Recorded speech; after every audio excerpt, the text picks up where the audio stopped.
is me, Demetra K. I'm sitting here with Donovan throwing rocks and hiding his hand Sadiq. And this is another edition of To the Hard Way, where we discuss things that go on in the black community in hopes of making us better people.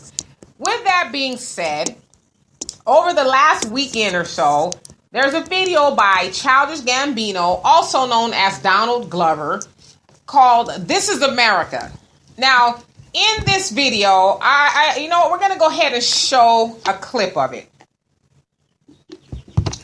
So what you just saw there was what some people are calling a masterpiece, in that he's telling us on the surface, this is America, right?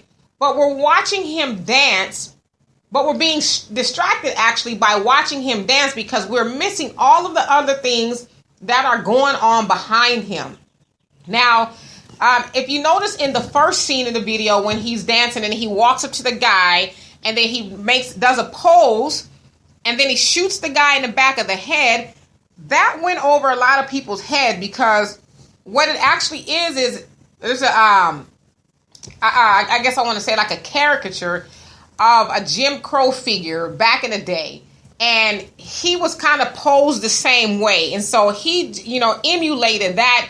And a lot of people are saying, well, we are still in the Jim Crow era. The Jim Crow era has not gone away. Right. It hasn't stopped.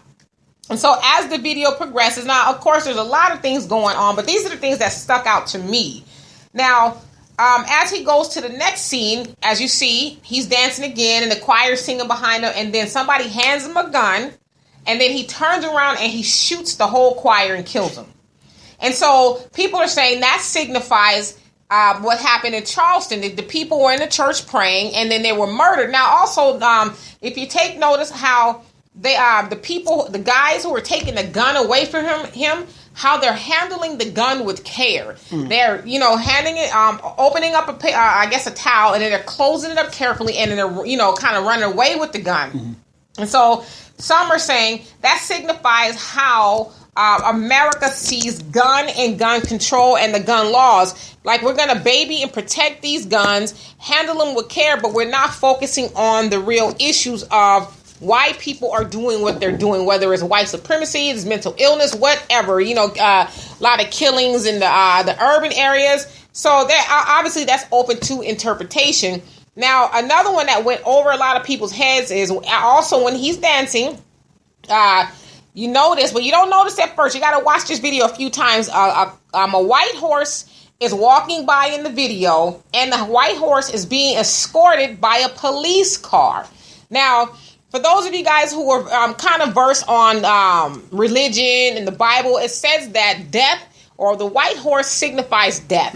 And so this white horse that signifies death is being escorted by the police. And so to me, that said that death and the police are one. One and the same. They're one and the same. And we all know that police officers have been murdering black people wholesale really since the beginning of Jim Crow, slavery, and all of that kind of stuff. So nothing's new there. Another thing that I haven't heard anybody talk about, but I kind of picked up on it a little bit, I could be wrong, is when he's dancing on top of the cars toward the end, and all the other cars around him are empty. Again, if you want to take it to a biblical meaning, in Revelations, it talks about how if you don't believe, you're going to be left behind. That all of a sudden it'll just happen, whether in your car, whatever the case is. And so I also saw it this way, in that if you choose to stay asleep, you're also going to be left behind, whatever that left behind means. Because we know Marcus Garvey said, as he was trying to get black people to go back to Africa, he says, listen, no doubt there are some black people who are no good here and they're going to be no good over there. So those people are going to have to be left behind. All right. And so I impress upon you guys to really watch that video. I've probably watched it about, almost 10 times now because I was just trying to pick up on new stuff. Like I said before, when I watched it at first, I was like, oh, that's pretty cool. He's got some little nice dance moves. And because he doesn't have a shirt on it, so he's dancing. He's kind of, doing some kind of, because that's just how he is, kind of weird, kind of, sort of. Genius. Really. But then when you watch the video again, it's like, okay, this time, folks, don't look at him and the dancers. Look at the background, and then you just see like a whole different mood. You know, it's funny that you say that. Like whenever I watch videos or movies, yeah, I look at the main characters, but I do look at the background, right? Because I'm more into the graphics. It's like right now, what you guys are seeing right now. If you were watching a slide, you'd see a green screen. So right now, behind us, you're seeing the graphics as they play, and that's what I'm really into. So does that make me a genius? No, I mean, you know, I always look at the background. So you might have, if watching that video the first time around, you might have seen all the stuff that was going on. There's a lot of stuff going on. Also, with a lot, and we got a trash day here, so he's late. Yeah. By the way. So another thing a lot of people picked up on too is in the beginning of the video where he's kind of he's got this weird looking screw face going on, but somebody wait, you said screw face, like no, not it just kind of contorted like. Oh, okay. And so somebody picked up on, well, what he was actually doing was mimicking the face of Jim Crow. And a lot of you guys have seen it. We'll put it up here, where it's a cartoon in blackface with the big pink lips, and on his teeth it says something like coon, chicken, something like that. And so that was the face he was making. And so again, he was saying Jim Crow is still here. We are still, whether people believe it or not, we are still living under the Jim Crow rules. And so another thing that's trending along with this video is somebody, I can't say for sure, but somebody has thrown out the narrative. And to me, it's just like, this is so predictable that, how can he be woke? He's got a white woman. He's with a white woman, and you know what? Why should he be happy? You're damn right. How dare he be happy in his life and who he wants to be with? How dare he? Really? But to me, it's like, okay, this man, I mean, you guys, if you haven't seen it, you gotta watch the movie. Some have likened Donald Glover, Childish Gambino, however you want to refer to him, as a genius. This man is a writer, a rapper, a singer, an actor, a producer, director. Oh, kind of like me. All that. Yeah. He's got one of the number one shows trending called Atlanta. Call me, please, Donald. Please, we can work together. Which is really it's a really good show. I mean, I don't have any problems with the show at all. So this man is multi-talented. Okay? And he could have done anything. He could have made a video about anything under the sun he wanted to. Stayed behind the scenes and made somebody else do the video. He could have made some stuff about some white people. Sure. Because he's written on and starred on Community. He's wrote for Saturday Night Live, 30 Rock. So he's been around, but behind. So he could have done anything he wanted. He's the new Lando Calrissian. Right. Yeah, I went to that audition. I can't believe they picked him. I can't believe it. So I'm just trying to give his resume a little bit. Yeah. And so he could have done anything he wanted to do, but he decided, I'm going to use my platform to highlight the ills that are going on in the black community. And what do? Bring him down. We try to bring this brother down, and I'm sure he lives in the hills somewhere. He's got his money, and he's, with his white woman. He didn't have to do this, but we mad. Right. I'm kind of glad you brought that video up. Like I said, I don't really watch a lot. I watch TV, but I got to keep him up on pop culture. Yeah. I watch TV, but I watch real life stuff. Jerry Springer, Steve Wilkos, Paternity Court. Yeah, things like that. That's really going on. But it's funny how here's a guy who's doing something. How many of our people actually miss that message? A lot. Exactly. Because as I say, and I know it's y'all. I know it's y'all that's doing it. These black feminists. And these no-tep Negroes, not Hotep, but no-tep Negroes, right. You guys are behind this madness. You guys think you're so smart. Oh, well, he's with a white woman. What is that? Yeah. Okay, he's with a white woman, and he's with a white woman. And you know what? This is why I'm going to defend Childish Gambino a little bit, okay? Because I have seen interviews, and my daughter, she's a huge Childish Gambino fan, and she always talks about how in interviews, he says that he loves black women. They just don't love him. He says, I'm feeling black women, but they not feeling me because I'm weird and I'm nerdy. Wait. Who do you know that's kind of like that? You. But, so then you can resonate with that point resonates with you, and that It's not that I don't like black women. Y'all don't like me. And listen, I know black women like that. Who will not give a brother who's a little bit on the square side or he got his shit together. Yeah, he too nice. I don't know. I just need me a little thug in my life. You know? Yeah, I need problems. Yeah. Basically, that's what you're saying. I need some thug passion, you know. What makes you think I can't give no thug passion? Well, you know, they need to be able to spot the thug passion right off the bat, you know. Bullshit. I'm just saying, so let's not pretend that doesn't exist, because then we're gonna be lying. We know that there's somebody, let's say somebody like Donald Glover, Childish Gambino, was just a regular dude, everyday life. You're sitting right next to him. Ain't no way in hell he could be walking down the street with a whole brothel full of white women, and not one woman, with a black woman, to have a problem with it. But because he's Childish Gambino, oh well, you know, he's with a white woman, and then these no-tep brothers. Y'all talking this. I mean, y'all claim that you want liberation and unity for black people, but yet here's a guy who's trying to say, hey, yes, while I can be doing other things, I'm with a white woman, I choose to use my platform to bring awareness to what's going on with black people. Y'all mad at that. And so I just wonder, well, do we truly want liberation, or do we just want to be that dude or that chick in the room that's just, you know, well, I'm so smart, I see this, and you know, he's with a white woman, and I don't understand, he's not woke. Well, obviously, he brought out the fact that most people, if you miss the message in that video, then you're the problem. And he was talking to you because we are now distracted by him with a white woman, and that's what just proves his point. And that's exactly what he was saying. And you know what? I think he probably already knew that people were going to be distracted. Oh, well, he can't be woke. He can't truly be about black people because he with a white woman. I mean, some would argue that. To me, like I said, I don't have a dog in the fight. I don't care who he's with, as long as he's, you know, and like he always says, I know who I am. Well, I love my black self. Well, he can't hide being a black man because that's his skin tone. That's the way he was born. Right. But why does the fact that if he was with a Mexican, an Asian, how does that invalidate his blackness? Well, because, you know, he's supposed to be with a black woman. But my thing is, to me, it's a stupid argument.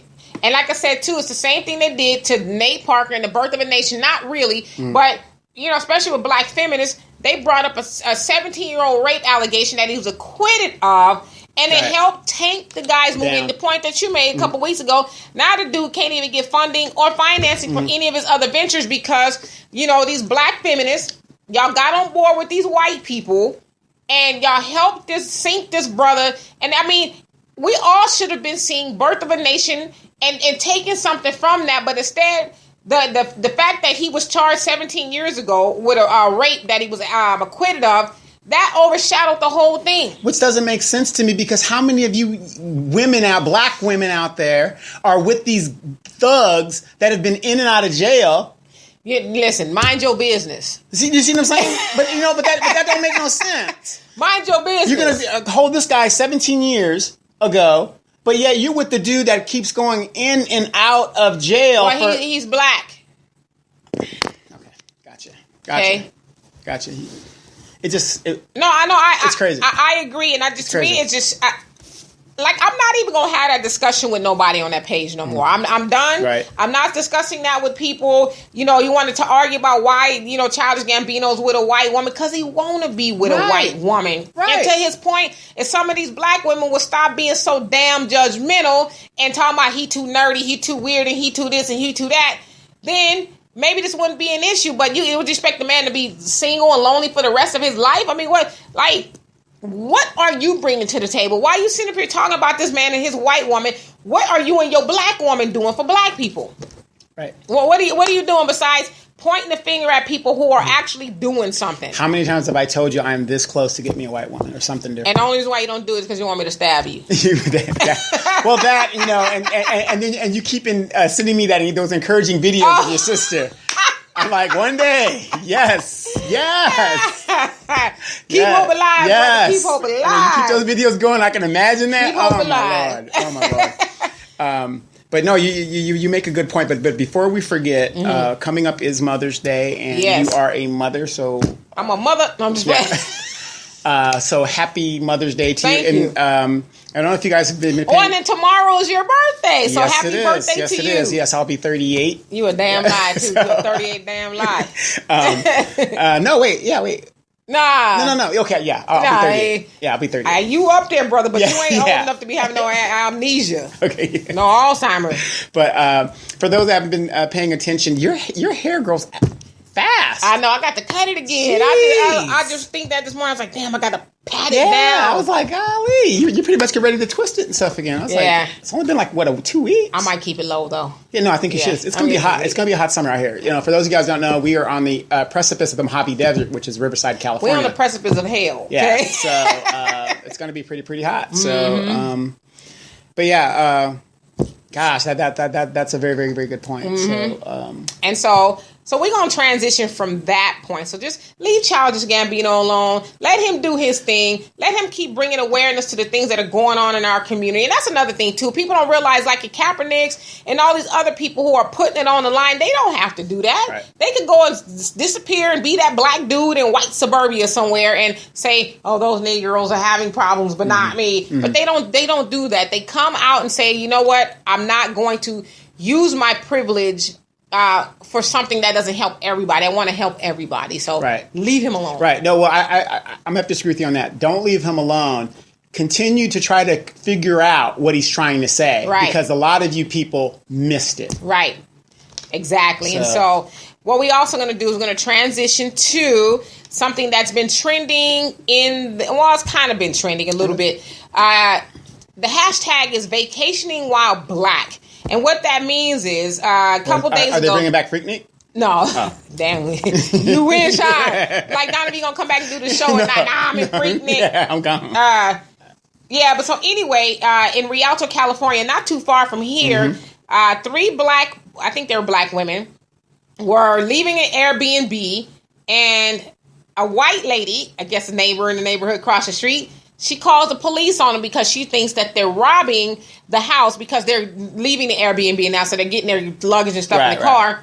So she calls the police on them. 7 police cars show up, told them that they got a call for a burglary, and they needed to investigate what's going on. They're like, yo, we're just leaving this Airbnb. We're getting our stuff. We're not robbing the place. And so 45 minutes goes by. They ended up having to call off a helicopter, because they eventually figure out that, okay, these people... And then one of the cops didn't even know what an Airbnb was. And, of course, our educated police force. And so they kind of didn't believe them. But it doesn't sound believable. And they had to get the lady on the phone. Just a nightmare. Then it also turns out that the lady who called the police on a white woman, Mrs. Kravitz ass, somebody...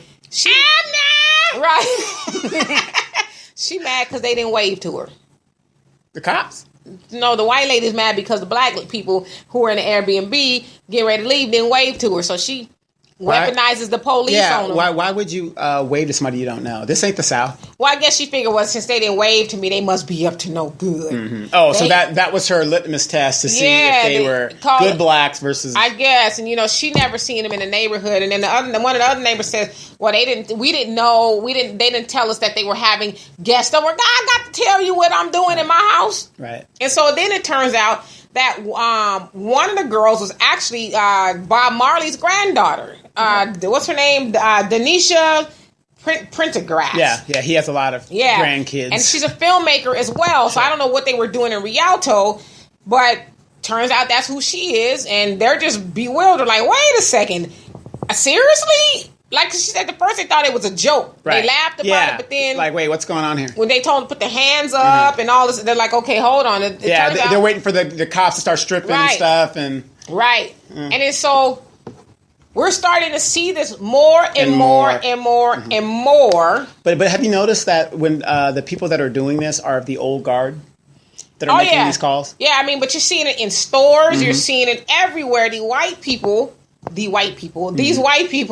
are weaponizing the police against black people. I don't know who that is. Against black people. And then basically, because I saw another one in some store, a black girl went into the store to try on a dress, and she says as she's trying on the dress, the manager, the white woman, is reciting to her the rules of theft. You know how you see the things if you don't steal, blah, blah, blah, blah, blah, blah. And she's like, wait, Wait, what's going on here? Okay, but let me ask you this, and I'm just going to play devil's advocate. Why do they have this narrative of us doing these things? Don't get me wrong. I know situations where we're forced to steal. My father, my mother told me there's only really two reasons to steal: food, and life. Yeah, something. Yeah. That's going to sustain your life because everybody doesn't deserve to starve to death. Well, I agree with that. And if you're going to steal, this is the second rule. If you're going to steal something big. You ain't lying. You know what I mean? Make it worth your while. God dang it! I got that bank. Right. You know what I mean? So, and if you're not going to do that, everything else is a waste of your time. Yeah, and I agree with that. So, but the lady wasn't stealing, and so then when she comes out of the dressing room. The manager's asking her to leave, and she's like, "Why? Because you're not complying. I guess you're not listening to me." But that's not a reason. What listening to you for? What right. I asked you? Why person. Are you reading the? I'm not stealing nothing. Sure. And so she says, "I called the police on you guys because you're not listening to me." And that right there, party people, is what's going on. You're not listening to me. I'm a good white woman, and you need to obey me, nigga. Mm-hmm. That's really what it is. Now, the best way to counter that and to fight that is instead of getting mad and want to fight them and stuff, you take them to court. Well, and they hit them in the pocket. And they weren't mad. They were just, and then the police shows up or the security, and then they're out there having to explain to them, I wasn't stealing. She called the police on me because I wasn't. I don't know why did she call the police on me. Let me give you a good example. Every time I go into Walmart now. I go and I purchase my goods, and I walk straight out. Okay, and we know you troublemaking ass. Yeah, and the security guard always gets pissed off, especially as a black person. They see me just walking out. Most people, if you want to stop and show me your receipt, that's on you. But then, before you go on, when you show them the receipt, they ain't even looking at it. Yeah, they're not even looking at it. But I do notice that when blacks go in there, whatever, they kind of go into the basket with it. I walk straight through. So, but here's the funny thing. Sometimes they'll follow me out into the thing and say, hey, I'm just doing my job, what it does. No. Corporate law is not law. There's nothing here that says I have to present my receipt and nothing like that. I'm not a criminal. I know I didn't do anything. So I'm walking out. Did you see me steal something? Right. And one day I was leaving, and then the guy called, and I said, well, go ahead and call security. I'll wait for you. Yeah. Because I wanted to entertain him. Security comes out. It shows you how ignorant we are as a people that we don't even know the law. They just expect you to comply. The security guy goes, well, let me see. I said, I have to show you a goddamn thing, right? He goes, well, then you need to leave. That's what I was trying to do. Bye. You're holding me up. Right. So my point is you're dealing with a lot of ignorant people that it is so much easier to just give up your rights and just comply. Right. And that's the problem. Because people don't know the law and they're scared, which, admittedly that would be scary if you don't stop and call the police and, you don't want to go through all of that. But if you haven't done anything, you have nothing to worry about. And that's the thing, though. But a lot of these white people, and nothing's changed. You don't do what I say, or, I don't think they really belong in the neighborhood. Because they said, actually, Airbnb has been having an issue with that. Sure. Black people going into neighborhoods, into a nicer neighborhood. Yeah, and then the neighbors are like, oh, a Negra. What are they doing? And they call the police on them. A lot of HOAs are now starting to put in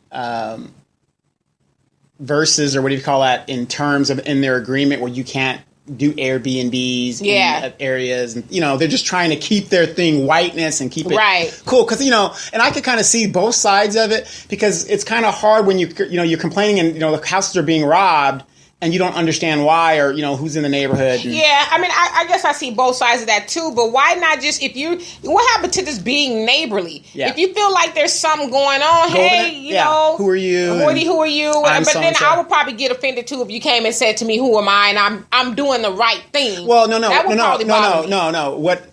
It shouldn't bother you, because if you're the owner of that property, I come in and say, hey, you guys, I just want you guys to know, I'm starting an Airbnb. If you see anybody, I'm talking about the people who are actually renting the house or the room. Right. But what I'm saying is the owner whose idea that is to do that you should keep your neighbors go to your neighbors and informed. Yeah, I agree, and that would cut down a lot of the issues. I agree, but to me, that's just that's the small part of a larger issue, and that.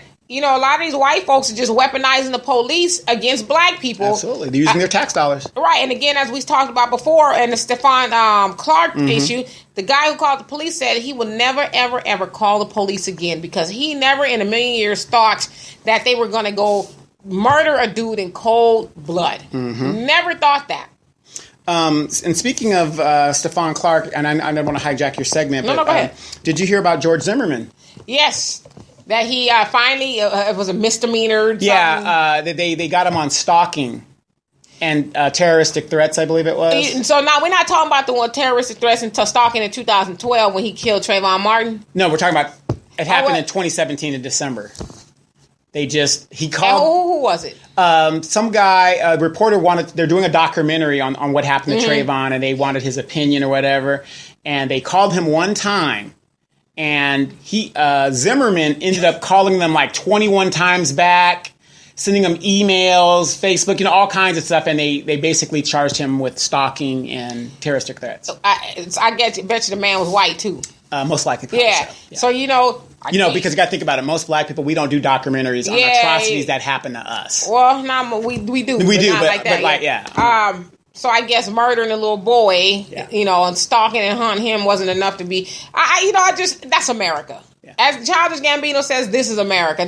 What do we expect? Now you go, and I'm sure the dude had issues before he even killed Trayvon Martin, and we know he had issues after that. Of course, he's one of those people that he couldn't join the military for whatever reason, or the police force, and he has this neighborhood watch. Yeah, so he has this dream of doing this, and it's in his mind, and I'm going to just do law enforcement on my own. But the question is, are they going to hold him accountable now?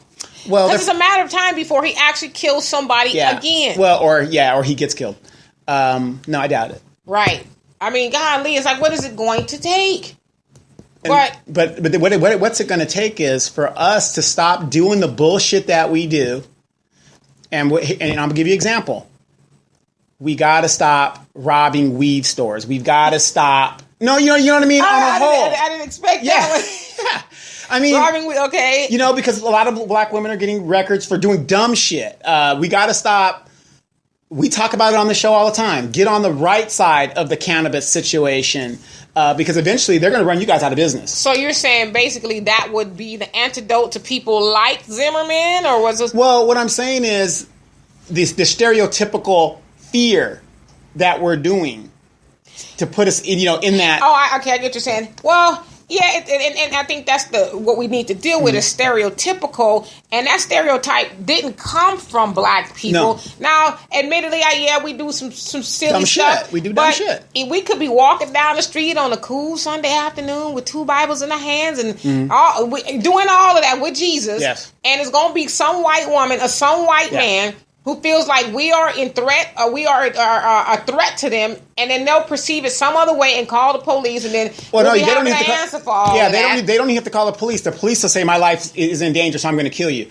But what I'm saying is, we've got to stop signing off on dumb shit that we do. Mm-hmm. Okay? Well, no, I agree with that. But so I'm a mother. I've been convicted of shoplifting. I've been convicted of, whatever. And then my daughter does it, and we make it seem like, oh, well, no big deal. Well, yeah, I mean, definitely. I agree We're with our that. own worst enemies. I agree with that, but then, like I said, there are cases where people aren't doing anything. No, exactly, and that's always going to happen. But my point is this: we have to start policing ourselves. Do for self. Well, no, period. Absolutely. I won't argue with you on that.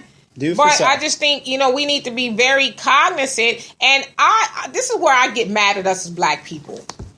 I'm tired of seeing post after post after post after video of, oh, well, I went into this store and then they followed me. Oh, I went into this store and the police was calling me. Oh, I went into this store. Stay out of their stores. Start your own store. Stay out of their stores. Like how I said, I'm not cussing no more, y'all. But how stupid do you gotta be? Here, please take this money. Take it. Oh, no, here. But I really want you to have it. Here, take my money. Here's another thing that goes to your point, what you just said. Stop going to the shop. You got Amazon, you got eBay. You don't have to go in their shops no more. Or you can do some homework like a lot of us do, and find black businesses. Right. It's not, listen, I know it ain't easy. Right. But even, it ain't easy. Mm-hmm. But they're there. They're there if you just look. No, it's not convenient. It's not going to be convenient a lot of times. You want to, like me, I order shea butter from a black woman, black-owned company. Mm-hmm. Yeah, I could go to Walmart. It's a lot faster to get something. But I'm like, okay, I don't want to give Sam Walton and them, my money Another no more. couple trillion. Yeah, I'm going to give it to my sister who is trying to build a black business. So it's not right now. It's not going to be convenient for us. And I agree with you, but I'm going to give also some shade to the black business owners. Oh Lord! Okay. Now I don't know what it is where you think because you're competing against Walmart that your prices. I know you're in a lower volume and that your prices have to be a little bit higher so you can turn a profit. If you want a good customer base, your prices have to be lower to get that customer base dedicated to your store. And I agree with you on that because I always say this too. I will shop black. That's my goal. Mm. That is my goal first is to shop black. However, my other goal, maybe even above that, is not be economically silly with my money. Right. Just because you're a black-owned business don't mean I want to pay $20 more for a T-shirt than I'm going to pay for it somewhere else. Right. So I agree with you on that. However, to your other point, we know that a lot of times black businesses have to raise their prices because their competition is very stiff. And in order for them to stay open, they are going to have to charge a little bit more. Wrong. Because they don't have the demand or people are not going in there as much. Wrong. I have a degree in business, okay? So here's the deal with that. When you first start a business, okay, it's not going to be successful right off the bat. Right, they say about a year or so. Yeah, you got to have some capital to take that loss. I agree with that. And a lot of black businesses start where we're just like breaking even and it's like, oh, damn, if I don't... But to that point, a lot of businesses do that because I also have some, background in business. And we know that a lot of businesses fail within the first year. Right. Okay, so that's a given. Right. But the reason why the other businesses, when I say other businesses, other races are successful because they have a market that are willing to spend their money. Like it's funny because when I was on my way over here, I was listening to it, and you're familiar with it, Adriana's Insurance. Yes. Adriana's Insurance is this big time insurance company out here in Southern California. I don't know if she's anywhere else, but I know for sure in Southern California. She's a Mexican lady. As I'm listening to her ad, which is the first time I heard her speak. She's got this heavy, accent, and she's, I probably insure your abuelas and your abuelitos and your tias and your tios and your neighbors. And I thought, well, she's marketing to her people. Now, ordinarily, because this is the benefit black people don't have. We can't just, say, oh, well, I'm marketing to, whatever we call our aunties or whatever the case is. She don't have to care about white people. Right. She don't have to care about black people because she has a market and she knows Mexicans, which are probably 95% of her customers, are going to go in there, and so she's going to cater to them. Well, she has a market. We don't have a market just yet because we're too busy buying the white man's ice. No, the white man's ice is colder. Right. Have you noticed here in Southern California, whenever a Hispanic politician runs for office, they always say this in their terms. She's one of us. He is, what's the name? Hurtado, that guy. He says Jamie. That. He looks out for us. And it's always underlined. And what that is that's a subliminal message. That's their code for us being Hispanics. Right. And they can do that because they have a market who's going to say, you know what? Regardless, I'm with them. I'm going to vote for my people. Right. And that's what black people need to be doing. And so in regards to, the stores and the prices, if we had our stronger market and we were like, oh, shoot, my homeboy got a black business, I'm going over there, I don't care, then we'd be all right.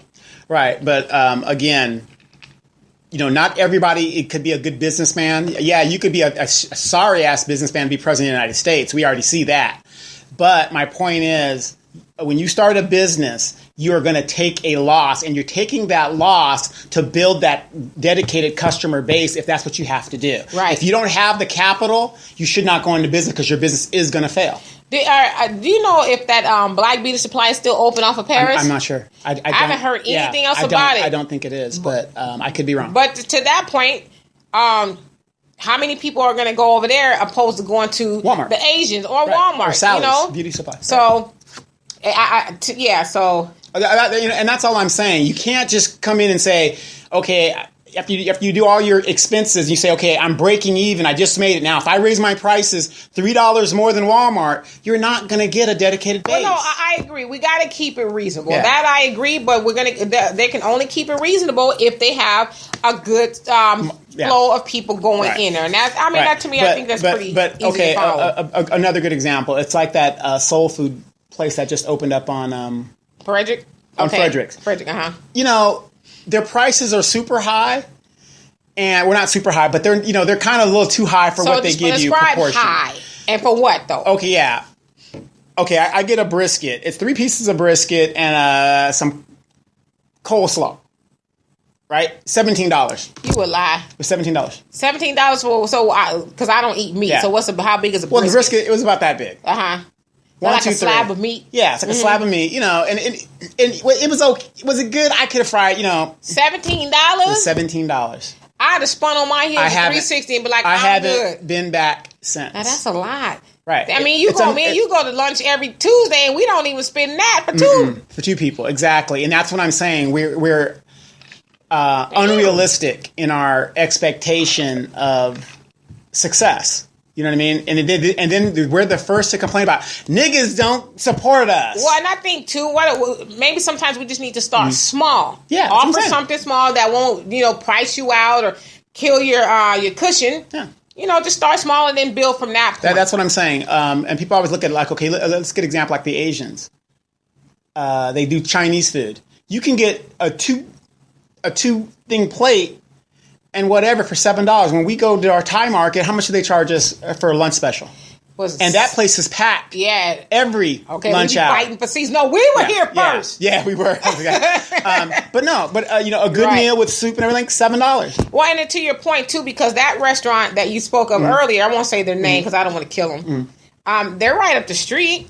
I mean, really, about the same distance from your house. And we should be going there. And I want to support them, but I can't. But to your point, I mean, if 2 of us eat, that's damn near $40. $40 for 3 pieces. I mean, you're looking at what you get, and you're saying, "I'll be No. I'm very frugal, and I know you're very frugal. Ain't no way, right? Because I'll be thinking as I'm eating that brisket for $17. Damn, I could have went to the stove. Yeah, I could have gone to Jack in the Box and got put some gas in my car. Okay. I could have had a meal for 5 days for $17. Right. Yeah, and so that's what I'm saying. I know everybody has that entrepreneurial spirit, and I'm all for the entrepreneurial spirit, but not everybody is a good business person. And if you don't have the capital to start a business, don't waste your time. Right. I know. I agree with that. So. Again, if you were in the military, they've got veteran programs that will help you start that business. But you've still got to have the capital to sustain the business because it's going to take a while to build that clientele. Right. It's going to take a while. Right. They say in business, you got to have at least 2 years of capital. Yeah, because to sustain yourself. Yeah, I mean, it's going to take you a while to get to, advertising and marketing. You got to pay your employees. You got to have your insurance. Right.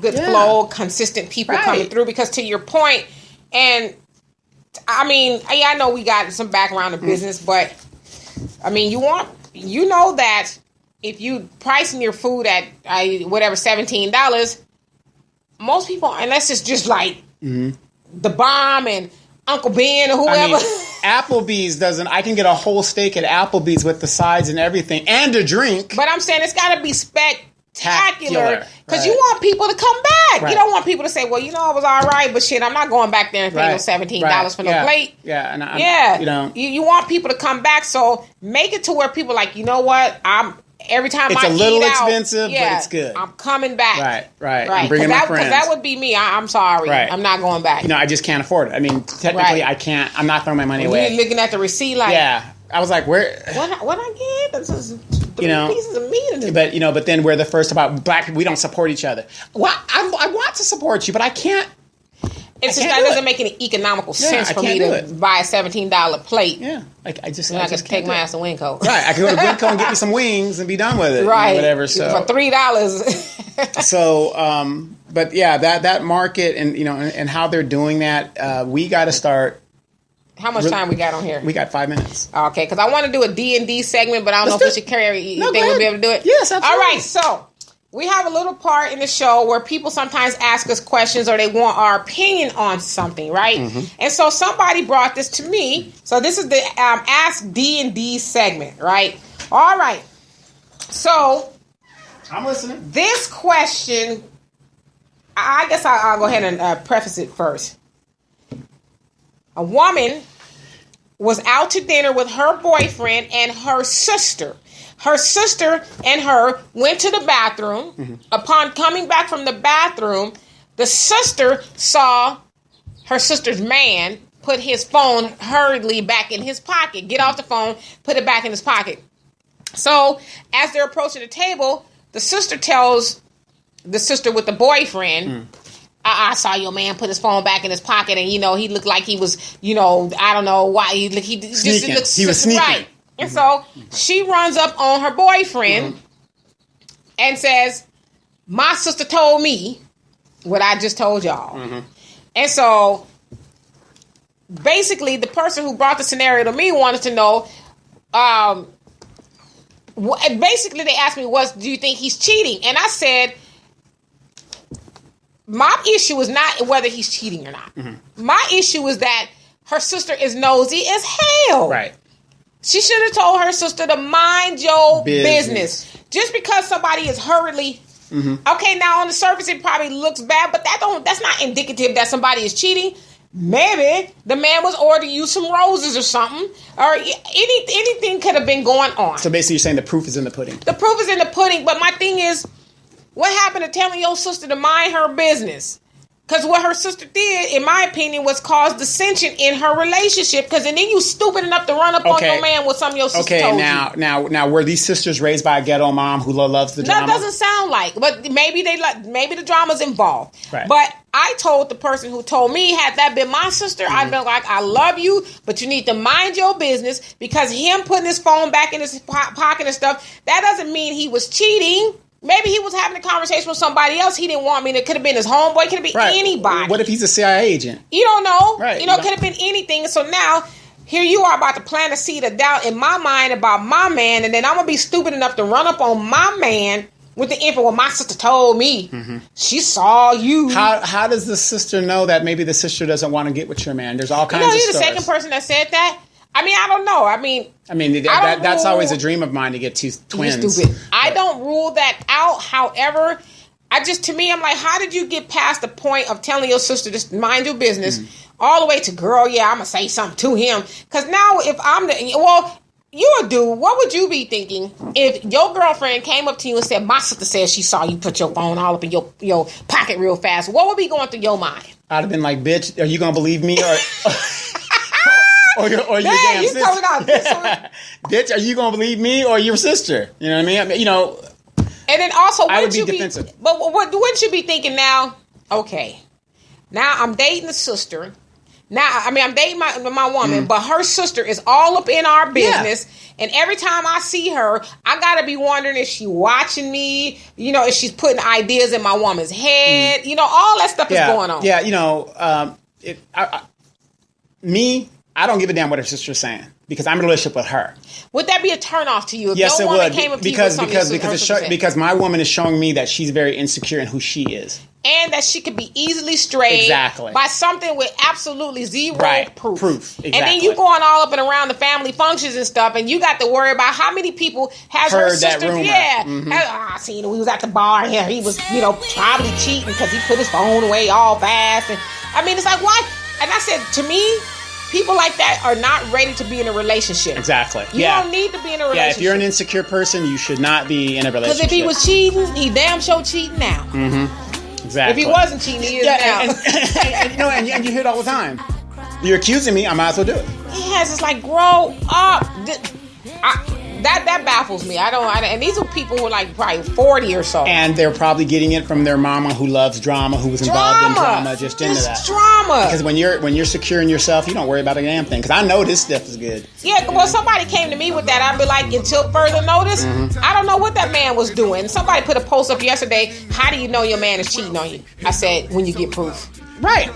No intuition. When you get proof, that's how you know. Mm-hmm. Right, when it's in your face and it's undisputed. Right. So that was the Ask D&D. All right. Y'all have any questions? Yeah. Shoot them to us. Shoot them to us. This was. You don't forget to check out D on Sundays, the Demetra K Show on Sundays, Facebook Live, 3 p.m. I won't be there. She will be in her room this week. I might be off too because I forgot it's Mother's Day. It's Mother's Day. And That's most right. people gonna be with their mama. Is D coming down? Nah. She'll be at the end of the month. Okay. Yeah. All right. That's our first segment. You guys stand by. We're going to come back in our second segment, and we got some stuff to talk about. Donovan and D. We'll see you guys in 2+2.